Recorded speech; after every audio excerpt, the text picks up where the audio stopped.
name's Todd Francis. My affiliation, I guess I'm known for doing art with anti-hero skateboards. Ziggy Stardust, the David Bowie album. What? That's not punk. But think about it. The dude was dressing in drag, um, different colored eyes, did things his own way, basically brought like cross-dressing to music at a time where that wasn't done. So that's, as far as I'm concerned, that's pretty punk rock, and that inspired a whole legion of people to do that and take chances with that stuff that had never been done. But the reason I would choose it as like the perfect album is because it's got a beginning and a middle and an end. And the first song just grabs you by the throat. It's a very heavy, like negative song. The whole body of the album is just filled with a combination of like hits and incredible songs, and then the last song is this amazing ender. Like it feels like an ender, and so the whole thing feels like a movie. You know, you feel like you're part of a ride that was crafted from beginning to end. And I feel like most punk albums, maybe there might be an X album or two that have a feeling like that, you know, but for the most part, I feel like the flow isn't as labored over as just getting those best songs in there.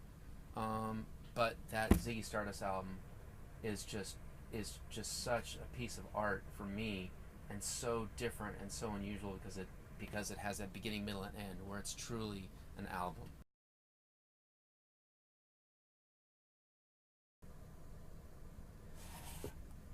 I mean, selfishly speaking, I think my favorite skate team of any era is the first anti-hero team,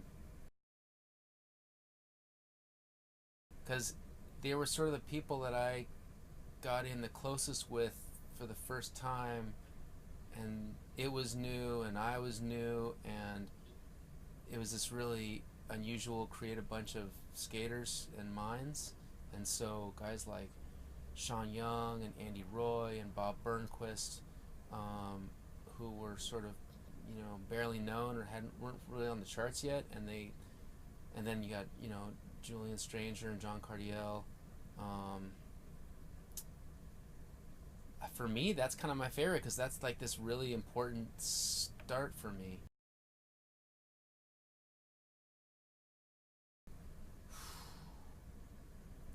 Um,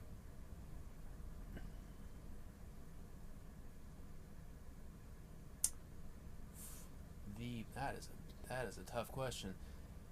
The band I wish I saw.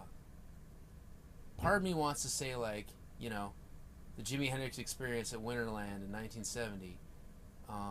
But you know, I never shit. Being from LA, I would probably say, you know, seeing Van Halen in like around the time of like the US Festival or something would have been pretty amazing. And I was like, I wasn't allowed to go. You know, I was too young to go see that stuff, so it was like something I was prevented from seeing. So that would have been amazing. Um, and maybe seeing like any early Devo shows. Uh, Devo before the real craze hit, so Devo around like 1977 or 78. Probably seeing Devo in Akron, Ohio in 1978, 1977. That would have been pretty amazing.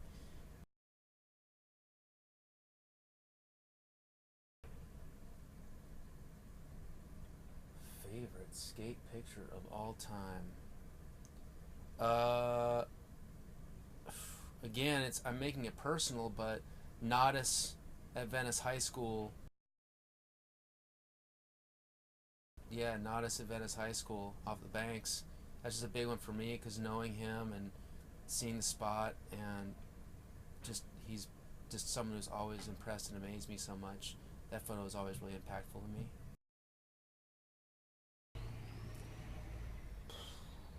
I mean, I love Fear. I still listen to Fear all the time. So Fear is incredible. And I was, at the time, I was a huge Agent Orange fan. So Agent Orange was always huge for me too. Um, but I don't still listen to them a ton the way that I listen to Fear. Um,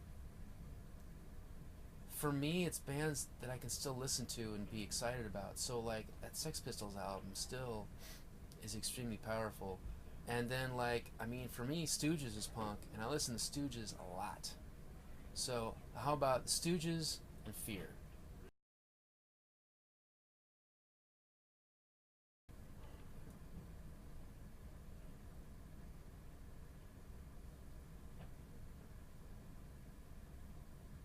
You think I'd have like an answer for all these just off the top of my head, but I don't. I don't think about these questions.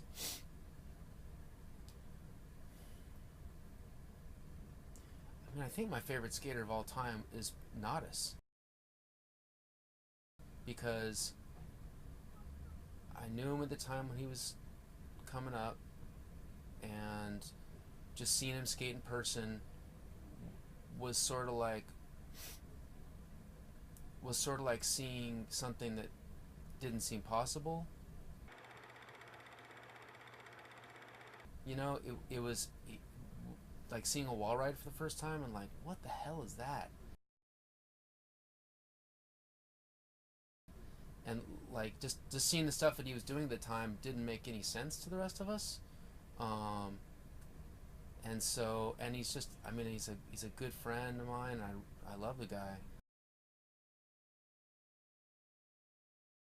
My favorite skateboard ever was my first legitimate skateboard ever, which was a Ray Bones Rodriguez, you know, sword and skull. It was silver. It had every piece of plastic known to man attached to it, you know, which meant the graphic lasted forever. And I loved the graphic, and I loved all of Cortland Johnson's art, even though I didn't know who he was at the time because they didn't really, his name wasn't really out there. But that was my first legitimate skateboard, and you know, I babied it and allowed the graphics to last as long as possible. You know, so I guess yeah, there's my favorite skateboard of all time, my first real one. The most impactful one, which was the top graphic for all those Powell boards, the Dragon top graphic.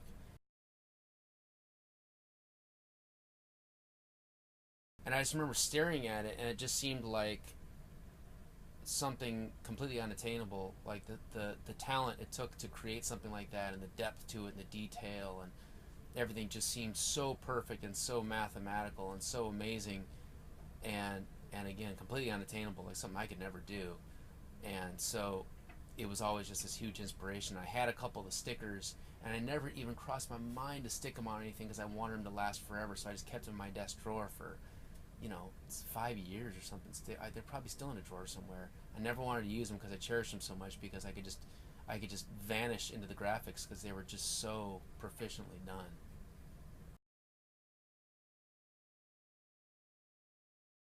That's actually the first question you've asked me that I actually know the answer to. My favorite board I've ever designed is one for Antihero for Julian Strangers called the K9, and it shows a policeman's German Shepherd turning on him and biting his face off, and I think it's from like 1997, I think, something like that. And I love it because the full pass green that's on it is like my favorite green color. It's this kind of shitty green, and the message is really clear. It's super negative, and like animals against man, and like, you know, fighting against. You know, the message is pretty clear what it is, but I'd say it's like one of the best graphics I've done because there's no background, it's not complicated, it's not busy, it's just very pure and simple, and the message is pretty hard to miss.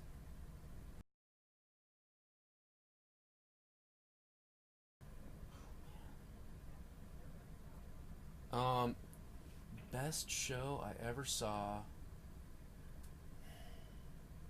And I've seen the Stones play a bunch, and that always gets me really fired up. But there was this band in the '90s in San Francisco called Dieselhead that played pretty much the entire duration of the '90s. And their early shows, I used to go see it in San Francisco at like Bottom of the Hill and a couple other places.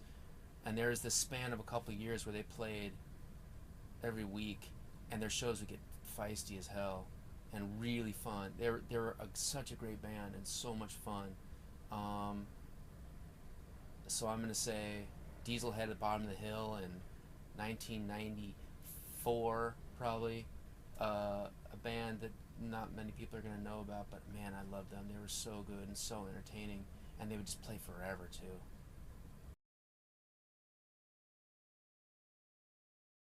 Do things differently. Don't copy what older people are doing. Just be creative and don't care what came before you, and have fun with whatever you're doing and don't take it too seriously.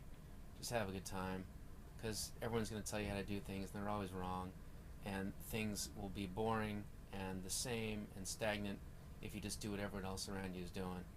Just have fun with life. It's not going to last very long. You're going to get cancer and die. Just have some fun, make your mark, have a good time with whatever you're doing. Good luck staying alive. I'm from California. For me, the coolest motherfucker of the week is Jerry Brown, the governor, who has always been a freak, and probably the other 49 states in the country think he's a complete weirdo.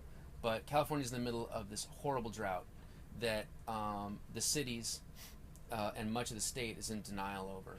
And what Jerry Brown has come out and done is he's saying, look, we can't deny anymore, and we're going to start cutting water usage across the board. And so all you assholes that need to keep your lawns green in Newport Beach, and all you rich people in Beverly Hills, because the whole city is water and everything green, and there's no point to having green grass, you guys are all going to come under fire, and it's going to start costing you money.